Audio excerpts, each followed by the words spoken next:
So as mentioned, I'm probably most well known as one of the Transformers authors. Transformers are, of course, the T in ChatGPT and are the architectures that run most of the state-of-the-art artificial intelligence.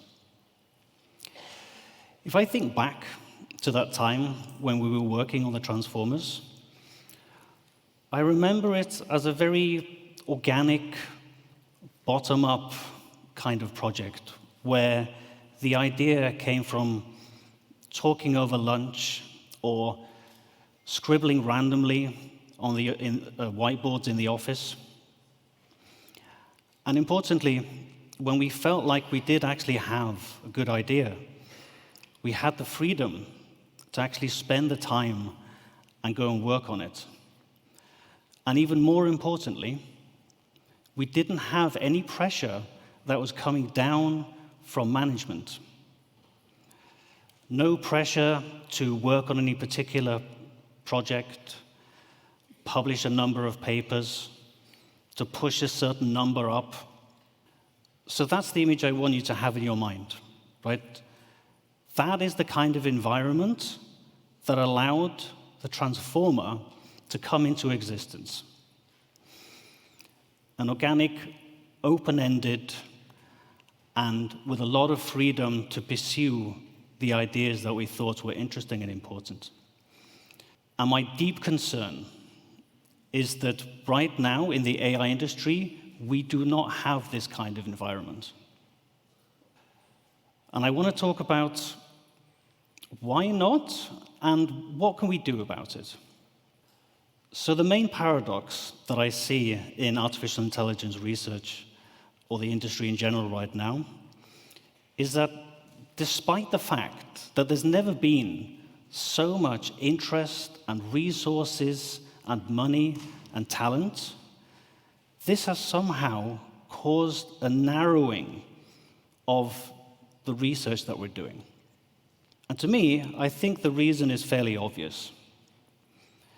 It's because the immense amount of pressure that comes with that, right? Pressure from investors that are going to ask for a return on their investment, and pressure that comes from individuals because this is such an overcrowded industry right now, right? It's very difficult to stand out. And the researchers, they're really feeling this pressure, right? If you're doing, let's say, standard AI research right now, you kind of have to assume that there's maybe 3 or 4 other groups doing something very similar or maybe exactly the same. So you have to spend the time checking to see if you've been scooped, to see if someone else has put your idea out there. And even in academia, where you would hope you would have more freedom, there's pressure to publish, right, and to have your papers published. So if you have an interesting idea that could create something very interesting, or you have kind of a mediocre idea that, no, it'll probably get a paper and it'll probably get accepted, the temptation is to go for the low-hanging fruit.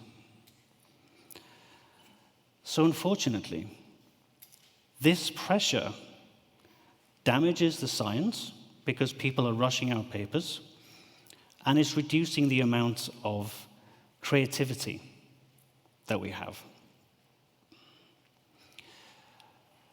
So I want to take an analogy from AI itself. So when we're designing AI search algorithms, we have to trade off something called the exploration-exploitation trade-off. When you're searching for a solution, you can either spend your time exploring or exploiting. If you spend all your time exploring, then you will probably only find a large number of medical solutions.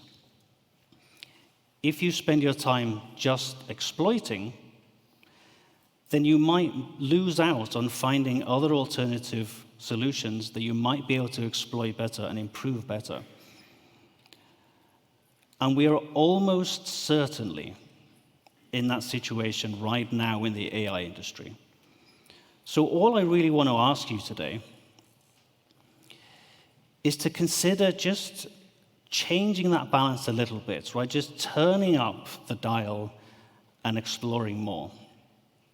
So I actually remember what it was like just before the Transformers, and I want to paint that picture for you as well. Back then, my main memory was there were a lot of papers coming out, and they were always permutating the current architecture, which was recurrent neural networks at the time. Just endlessly trying different things, different gates, different layers, mostly for incremental gains.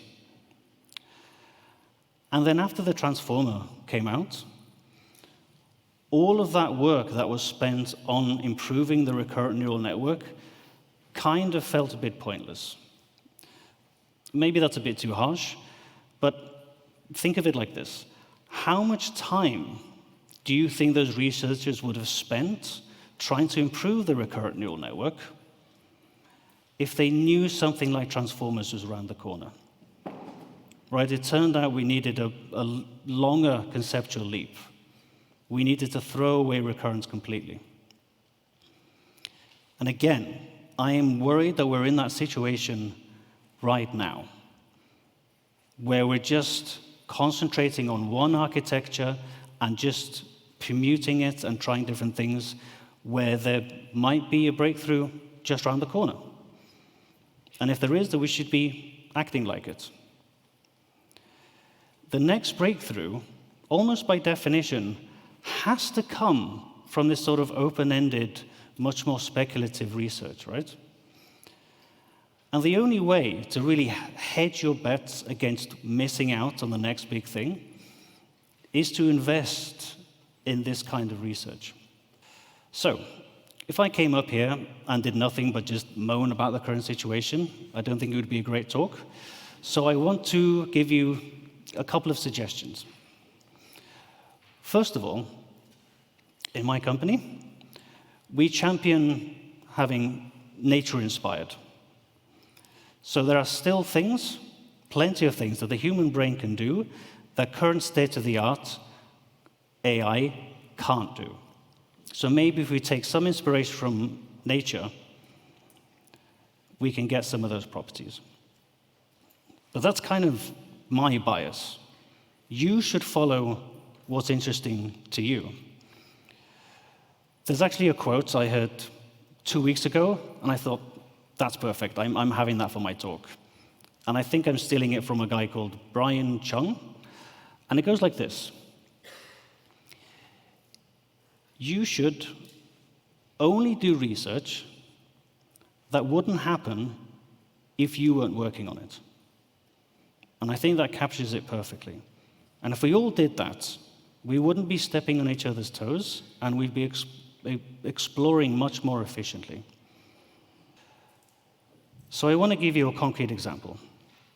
There's a piece of research that we put out recently called the continuous thought machine. And all we did is we just took a little bit of inspiration from nature. So in the human brain, synchronization is very important. And we try to add this kind of synchronization into artificial neural networks. I remember the employee coming to me with the idea. And I said, OK, work on it for a week, and we'll see what happens. That employee later confided in me that in his previous employment, or even in his academic position before that, that he probably would have gotten skepticism and told not to waste his time. But after that week, he started to find much more interesting properties of this model. And the project became a success. We actually announced that we got a spotlight at NeurIPS this year.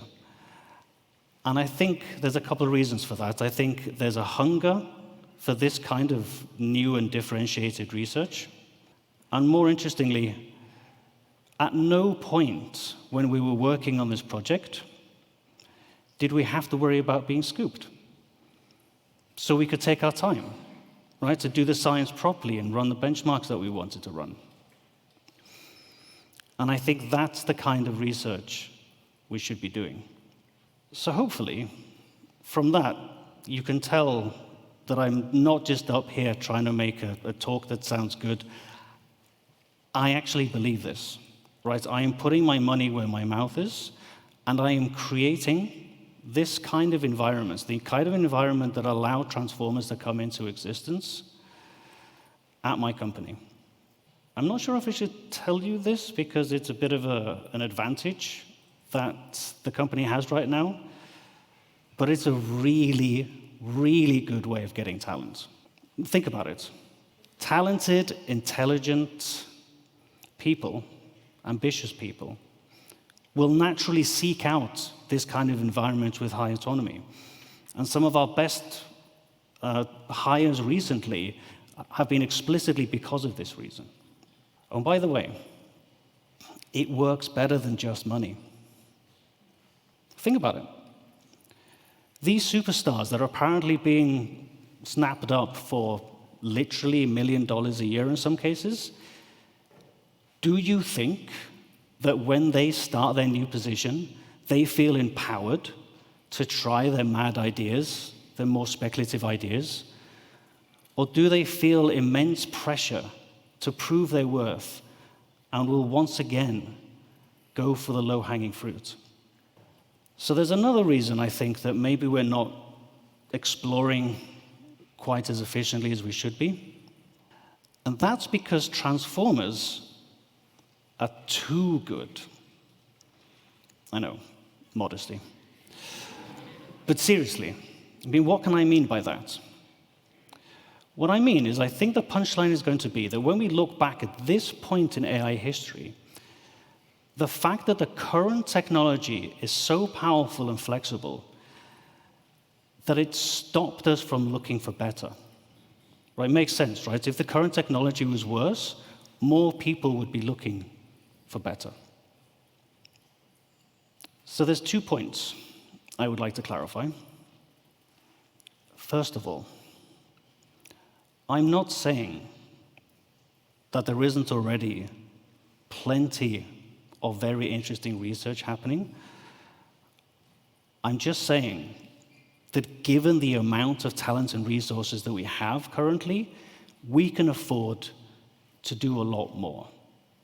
Right? I and many other researchers believe we're not done and we should be looking for better. But I'm also not saying that we should throw away the current technology. No, there's still plenty of very important research to be done on the current technology and will bring a lot of value in the coming years. I personally made a decision at the beginning of this year that I'm going to drastically reduce the amount of time that I spend on transformers. I'm explicitly now exploring and looking for the next thing. Now, it might sound a little controversial, maybe, to hear one of the Transformers authors stand on stage and tell you that he's absolutely sick of them. But it's kind of fair enough, right? I've been working on them longer than anyone, with the possible exception of 7 other people. So, are we bold enough?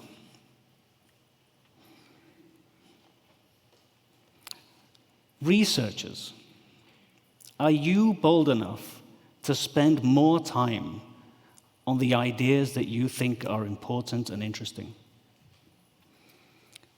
Managers, are you bold enough to give the researchers some more freedom to pursue these ideas? Business leaders, are you bold enough to create businesses that create these kind of environments that will allow the managers to feel like they can afford to give the freedom to their researchers? And investors, are you bold enough to invest in these kind of businesses? Right, where, in my opinion, these are the kind of businesses is where the next breakthrough is going to come from. And I will leave you with this. A lot of the pressure, like I said, comes from competition, right? Competition between companies, between products, between researchers fighting over the same idea. But genuinely, from my perspective, this is not a competition. We all have the same goal. We all want to see this technology perfected so that we can all benefit from it. So, if we can all collectively turn up the explore dial and then openly share what we find, we can get to our goal much faster. Thank you.